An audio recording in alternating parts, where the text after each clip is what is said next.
Hello everyone, welcome to a channel MP board English medium. So guys 2021-22 वाली batch के लिए जो important question की हमने सीरीज स्टार्ट की है उसको हम आज की इस वीडियो में आगे बढ़ाने जा रहे हैं। और आज की इस वीडियो में हम लोग बात करने वाले हैं बायोलॉजी के इंपॉर्टेंट क्वेश्चंस की। तो गाइस बायोलॉजी के इंपॉर्टेंट क्वेश्चन देने से पहले आप लोगों को मैं एक चीज़ बताना चाहता हूँ। अभी जो बच्चों का री एग्जामिनेशन का पेपर हुआ था उस पेपर में मैंने जो इंपॉर्टेंट क्वेश्चन बताए थे और टेस्ट सीरीज ली थी उसके बाहर से गाइस कुछ भी नहीं आया था। जितने सारे क्वेश्चन उन्होंने पूछे थे एमपी बोर्ड ने वो सारे के सारे मैं बच्चों को पहले ही प्रैक्टिस करा चुका था। तो जो बच्चे ने मेरा इंपॉर्टेंट क्वेश्चन और टेस्ट सीरीज पे ध्यान दिया था, आई होप उसने बायोलॉजी में बहुत अच्छा स्कोर किया होगा। तो गाइज आप लोगों को एक ही चीज़ बोलना चाहता हूँ कि मैं आज जो आप लोगों को इंपॉर्टेंट क्वेश्चन दे रहा हूँ उनको एटलीस्ट प्रैक्टिस ज़रूर कर लेना। देखो गाइज एक ये चीज़ होती है कि बच्चे पूछते हैं कि भैया क्या करें, तो आप लोगों को बताऊंगा अगर आपसे कुछ भी नहीं बन रहा है ना, अगर ज़ीरो हो आप तो एटलीस्ट इनको तो कर लेना।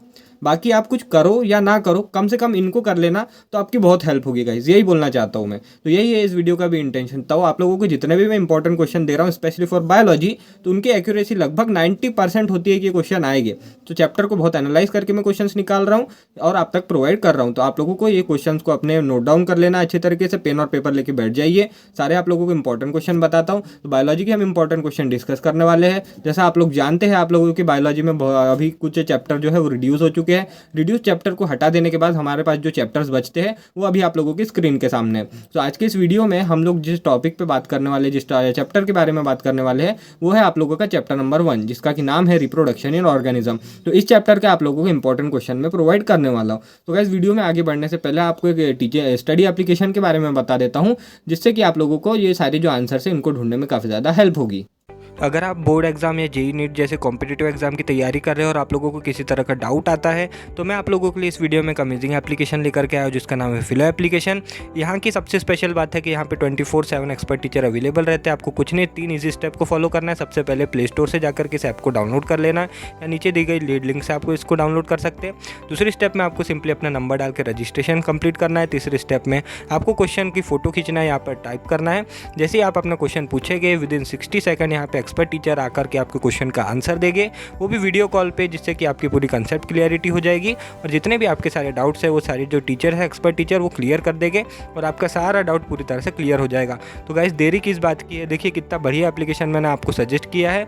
अगर आपको इस एप्लीकेशन को डाउनलोड करना है तो नीचे दी गई लिंक से आप डाउनलोड कर सकते हैं। और अगर आपको इस ऐप पर किसी तरह का कोई डिस्काउंट चाहिए, आपको इसके पेड कोर्स खरीदना है, तो यहाँ पर मैं अपना रेफरल कोड दे रहा हूँ। अगर आप इसको यूज़ करते हैं तो आपको 10% तक का डिस्काउंट भी मिलेगा। तो फटाफट से फिलो ऐप को जाकर के डाउनलोड कर लीजिए। सो गाइस हम लोग बात कर रहे हैं chapter number 1 reproduction in organism के इंपॉर्टेंट क्वेश्चन की। तो सबसे पहले चैप्टर का ओवरव्यू दे देता हूं आप लोगों को। तो आपकी जो यूनिट नंबर 1 है रिप्रोडक्शन, उसका ये चैप्टर नंबर 1 है जिसका नाम है रिप्रोडक्शन इन ऑर्गेनिज्म। ये 4 चैप्टर्स में से पहला चैप्टर है गाइस यूनिट नंबर 1 का। एक छोटा चैप्टर है और ये पूरा तरह से बेस है आप लोगों का, ये जो यूनिट है पूरी इसका। तो इसमें आप लोगों को बेसिक नॉर्मल चीज़ें बताई गई है। तो इस चैप्टर से हम ज़्यादा अच्छा क्वेश्चन एक्सपेक्ट नहीं कर सकते, बिकॉज रिप्रोडक्शन इन ह्यूमन्स है, फिर ह्यूमन बींग्स है, उसके अलावा यहाँ पे sexual reproduction in flowering plant है, रिप्रोडक्टिव हेल्थ है। ये कुछ ज़्यादा मेजर चैप्टर्स है जहाँ पे अगर एमपी बोर्ड को क्वेश्चन पूछना रहा तो वो उनसे पूछ सकता है। पर इस चैप्टर में क्या है, अगर मेरे अकॉर्डिंग क्वेश्चन पूछा जाएगा तो वो लगभग इन्हीं क्वेश्चन से पूछा जाना चाहिए, बिकॉज इनके अलावा एमपी बोर्ड के पास आई गेस और कोई टॉपिक नहीं रहेगा इस चैप्टर से क्वेश्चन पूछने के लिए। तो मैं आप लोगों को जितने भी क्वेश्चन बताता हूँ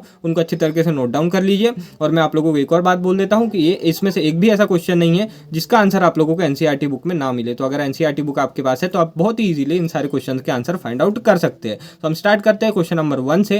तो क्वेश्चन नंबर 1 जो आता है वो है guys difference between sexual reproduction and asexual reproduction. अब मुझसे ये मत पूछना भैया कि कितने नंबर के लिए आता है। देखो अगर ब्लूप्रिंट रह भी जाता है ना तो बायोलॉजी की ब्लूप्रिंट में ऐसा मेंशन नहीं किया जाता कि कौन से चैप्टर से कितने नंबर का क्वेश्चन आने वाला है। वहाँ डायरेक्टली यूनिट वाइज जो वेटेज है वो दिया रहता है। यानी पहले यूनिट में बोल देते हो कि पहले यूनिट से 4 नंबर के 2 क्वेश्चन आने वाले। उन्होंने ये स्पेसिफाई नहीं करते कि कौन से चैप्टर से। जैसे यूनिट 1 में हमारे पास 4 चैप्टर है, वो ये नहीं बताते कि यूनिट 1 में जो 4 चैप्टर है उनमें से कौन से चैप्टर से 4 नंबर का क्वेश्चन पूछेगा। तो आप लोगों को हर यूनिट को मतलब पहली यूनिट को हर क्वेश्चन के वाइज प्रिपेयर करना पड़ेगा, यानी हर चैप्टर को 4 नंबर के हिसाब से प्रिपेयर करना पड़ेगा। आई होप आप समझ पाओगे। तो क्वेश्चन को आप लोगों को हर चैप्टर के एक जैसा प्रिपेयर करना है। तो सबसे पहला क्वेश्चन आता है difference between sexual reproduction and asexual reproduction.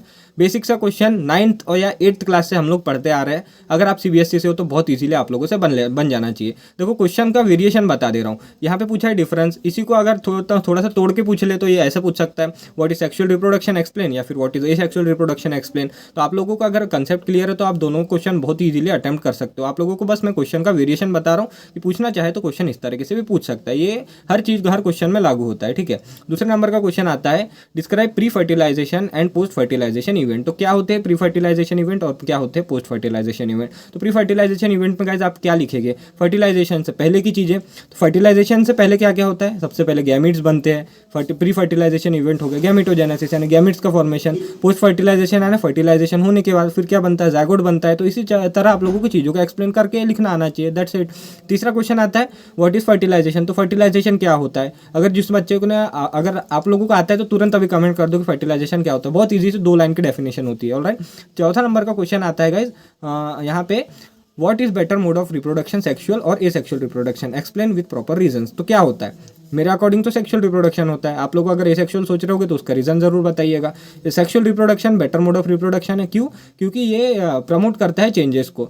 अगर सेक्सुअल रिप्रोडक्शन के थ्रू अगर कोई ऑर्गेनिज्म आगे बढ़ रहा है तो वो प्रमोट करता है चेंजेस को और इवोल्यूशन के अकॉर्डिंग बहुत फेवरेबल रहता है। तो प्रोजेनी के सर्वाइव करने के बहुत ज़्यादा चांसेस रहते हैं as compared to asexual reproduction. Because asexual reproduction में एज इट इज जेनेटिक्स जाते हैं तो यहाँ पे बहुत कम चांसेस होती है कि प्रोजेनी में कोई चेंज आए और वो अच्छी तरह अडॉप्ट कर पाए कंडीशन के अकॉर्डिंग, ठीक है। तो मेरे according sexual reproduction better mode of ये है रिप्रोडक्शन। आपको जो भी लगे आप लिख सकते हैं। पांचवा क्वेश्चन आता है डिफाइन द फॉलोइंग टर्म्स। तो इन टर्म को आप लोगों को डिफाइन करना है। इसका आंसर भी आप लोगों को एनसीईआरटी बुक में मिलेगा। चाहो तो मैं बता सकता हूँ पर मैं चाहता हूँ कि आप लोग खुद देखें इसको। पहला है रिप्रोडक्टिव फेज, दूसरा है जुवेनाइल फेज, तीसरा आता है सेंसिएंट फेज। तो क्या होते हैं फेजेस, आप लोगों के एनसीईआरटी की बुक का क्वेश्चन है। चाहो तो एनसीईआरटी सॉल्यूशन का ऐप डाउनलोड कर लेना, उसमें भी आप लोगों को आंसर मिल जाएगा। छठवें नंबर का क्वेश्चन आता है difference between external fertilization and internal fertilization. तो क्या होता है गाइस एक्सटर्नल फर्टिलाइजेशन और क्या होता है इंटरनल फर्टिलाइजेशन।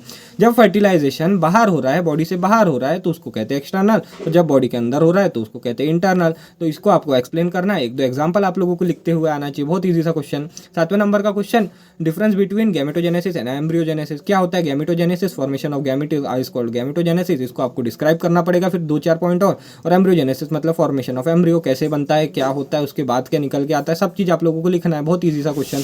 8वें नंबर का क्वेश्चन आता है गाइस प्लॉइडी पे। प्लॉइडी क्या होती है, देखो गाइस प्लॉइडी मतलब आप लोगों को देखो इसका आंसर भी दे रहा हूं मैं, इसका आप स्क्रीनशॉट ले लो एज इट इज, इसको रट लेना कि किस चीज की प्लॉइडी क्या होती है। जैसे ओवरी, ओवरी की प्लॉइडी क्या होता है, यानी उसमें नंबर ऑफ न्यूक्लियस कितने हैं, ओवरी में कितने नंबर ऑफ न्यूक्लियस रहते हैं, तो 2 रहते हैं, तो उसका मतलब उसकी प्लॉइडी है 2n। इसको डिप्लॉइड बोलते हैं, सिंगल वाले को हैप्लॉइड और डबल वाले को डिप्लॉइड, उस तरह से।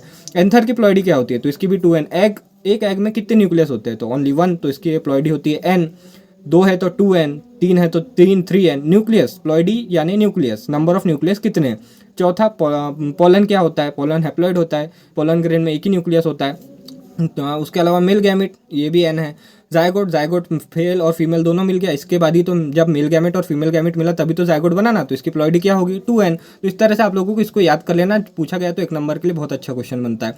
9वां क्वेश्चन आता है why is offspring formed by asexual reproduction refer to as clone. क्यों, क्योंकि वो एग्जैक्ट होते हैं, एज इट इज, जैसे पेरेंट्स है वैसे बच्चे, एग्जैक्ट कॉपी, इसीलिए उनको क्लोन कहा जाता है। जेनेटिक मेकअप और इंडिविजुअल का जो मेकअप है एक जैसा, बिल्कुल एग्जैक्ट, इसीलिए उनको क्लोन कहा जाता है। ऑलराइट, तो ये थे आप लोगों के सारे क्वेश्चन। अगर आपको कोई क्वेरी है तो आप मुझे इंस्टाग्राम पे फॉलो करके पूछ सकते हैं, या फिर मेरे नंबर पे भी आप अपनी क्वेरी छोड़ सकते हैं। अगर आप लोगों को वीडियो पसंद आया तो प्लीज़ उसको लाइक ज़रूर कीजिए, अगर कोई डाउट है तो कमेंट कीजिए। Thank you for watching the video, मिलते हैं आपसे नेक्स्ट वीडियो में।